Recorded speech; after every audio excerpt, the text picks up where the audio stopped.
hancentan gitu kan, sejarahnya simpel banget. Tapi kan setelah kita keluar di dalamnya itu mungkin banyak sekali rintangan-rintangan. Nah, apalagi ini menentangkan istilah apa pemasaknya profesional, terus fasilitasnya begitu luas.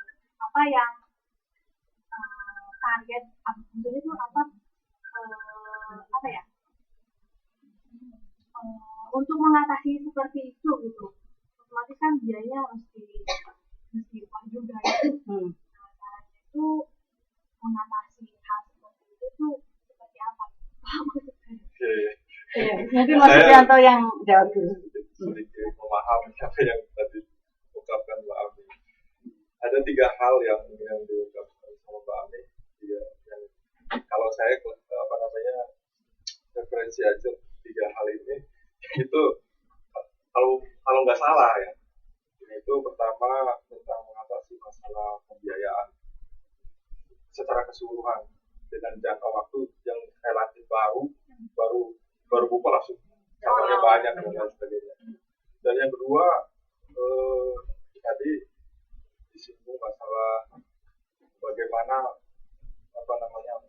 kalau saya dari Solo dan prospeknya bagaimana, kok tiba-tiba jeblok langsung banyak gitu ya, kan? Nggak dimasukin diversifikasi perusahaan.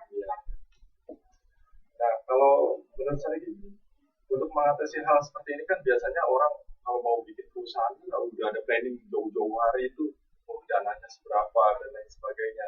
Itu udah ada planning, skenario planning itu udah beberapa tahun yang lalu itu udah dibikin. Kalau misalkan misal bikin stasiun TV, itu kan harus ada cabangnya atau stasiun telekomunikasi, itu kan harus ada nama tower dan lain sebagainya di sebelah sana, itu kan harus ada. Jadi ketika kita itu mau bikin suatu perusahaan yang seperti ini, yang saya maksud, yang saya presentasikan ini, itu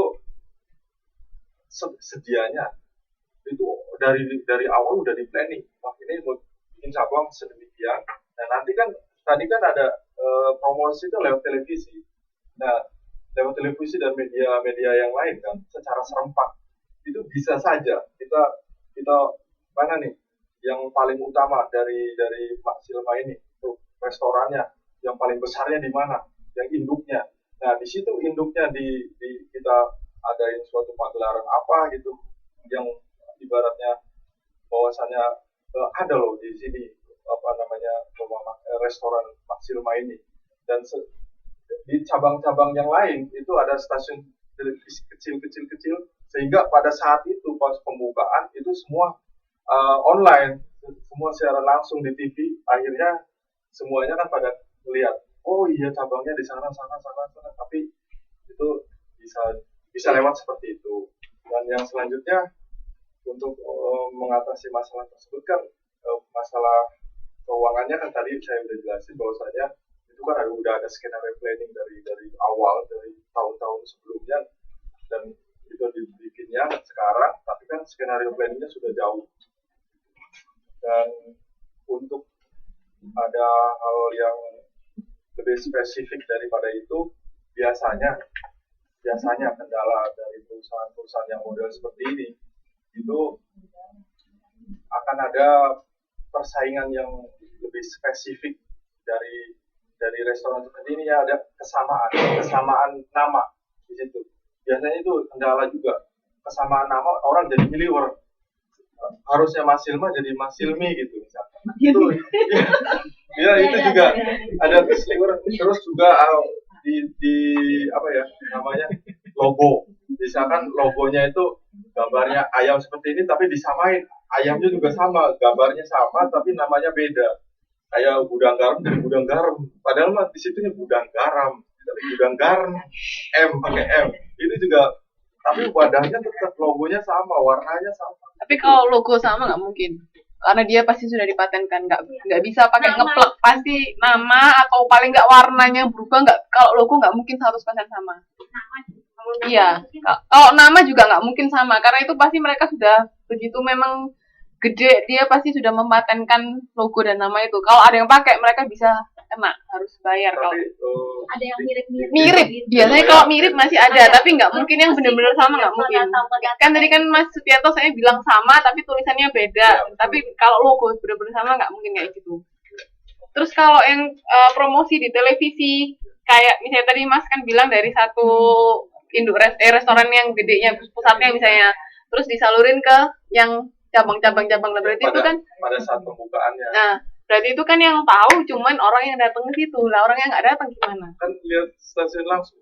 Nah, tapi kan Mas ngomongnya kan televisi di situ nyalurnya cuman ke situ, bukan dipromosiin memang bener-bener ke acara. Maksud saya kayak gitu, maksudnya tuh di setiap cabangnya pada saat itu langsung juga live, jadi kita ada teleponan apa dan kayak Lah ya kalau kayak gitu kan berarti kan cuman orang yang datang ke restoran itu yang tahu lah, yang pengunjung yang nggak datang ke situ gimana cara mereka tahu? Padahal sasaran kita orang yang belum tahu kan, gimana caranya mereka tahu bisa datang ke restoran kita? Kecuali kalau kita promosi di kayak iklan jeda di misalnya di stasiun TV mana, nah itu kan beda lagi promosi kayak gitu. Kalau promosi kayak gini, kalau menurut saya nggak efektif dia, karena yang tahu cuma orang yang datang ke situ, dan itu pada hari pembukaan kan. Apalagi kalau pembukaan kan juga, kalau kita nggak punya promo apa-apa kan juga nggak pengen datang. Itu kayaknya kalau kayak gitu kurang efektif. Kalau memang mau iklan lewat televisi ya bener-bener dimasukin stasiun televisi yang orang satu Indonesia tahu, nggak cuman yang dari pusat terus ke cabang-cabang doang, itu nggak efektif kalau gitu. Maksud saya mah itu gitu. Maksudnya kan siaran langsung. Nah, Mas berarti bayar cuma di sini. iya, TV-nya berarti bayar satu stasiun TV untuk nyarin live gitu maksudnya. Bukan, maksudnya di induknya itu stasiun televisi yang banyak itu di induknya. Berarti punya stasiun televisi sendiri. Bukan. Saya juga bingung. Bukan, maksudnya kita ngundang stasiun televisi untuk Lah ya berarti kan berarti kan dia istilahnya kan promosi ke stasiun itu kan, terus dia waktu acara pembukaan ada live kayak gitu kan. Iya. Berarti intinya yang punya restoran ini sangat kaya raya. Intinya kayak gitu. Ya kan udah saya dari awal sudah pakai cabangnya udah langsung banyak, sudah bisa nyewa televisi sudah. Kalau dari serempak buka cabang segitu banyaknya nggak mungkin orang miskin kan. Tapi masih Tapi pemahaman saya buka cabangnya itu ditargeting loh, bukan di targeting itu juga enggak, Ibu nulisnya di itu di placing itu bukan target. Dan targeting itu bukan kayak gitu, bukan target ke depan, bukan target ke depan perusahaan mau seperti apa, enggak. Targeting itu pilih konsumen dari segmen, kan tadi ada beberapa kelompok. Ada beberapa kelompok konsumen kan, misalnya orang menengah ke atas apa menengah ke bawah. Nah, targeting itu maksudnya pilih dari misalnya dua kelompok tadi, menengah ke atas atau menengah ke bawah, pilih yang mana yang jadi targetnya Ibu, itu targeting. Jadi bukan target perusahaan ke depan seperti apa, enggak. Jadi konsepnya STP itu seperti itu masih kayak gimana kita awal memilih konsumen kita siapa, gimana cara kita memposisionikan itu maksudnya targeting di situ kayak gitu. Berarti bukan target perusahaan ke depan seperti apa, beda. Di situ. Ya. Targetnya itu cari konsumen sebanyak-banyaknya tadi kalau nggak salah. Ya itu targetnya sebenarnya milih salah satu yang mana yang memang sasarannya. Ya terserah, tergantung masing-masing perusahaan kan pilihnya yang mana, itu maksudnya kayak gitu. Tapi kayaknya kalau perusahaannya memang tertentu itu tingkat resikonya gitu ya. Iya, mereka isinya gambling lah isinya kan, ya dia anggapannya judi aja gitu. Biasanya kalau ada beberapa tipikal orang bisnis itu kan, yang namanya bisnis kan itu, ya orang semua pebisnis pasti berani ngambil resiko, itu sudah ada pasti. yang berani ngambil resiko, ada yang setengah-setengah. Kalau yang setengah-setengah saya kira jangan, kalau yang besar-besar Iya, maksudnya mendingan buka mie ayam kaki 5 aja. ya kan rata-rata sih awalnya kalau restoran memang satu dulu, kalau memang sudah kenal baru iya. Biasanya sih memang seperti itu, tapi kalau memang kelompoknya ini berani, ya nggak apa-apa, terserah, itu kan nggak masalah, maksudnya kan semua berawal dari mimpi. iya. Oke, ada lagi? Kalau sudah jam ini, silakan kelompoknya. Terima kasih. Terima kasih untuk teman-teman yang sudah bersedia untuk mendengarkan dan juga memberi feedback kepada kami juga. Terima kasih kepada Bu Nadia. Sama. Waalaikumsalam warahmatullahi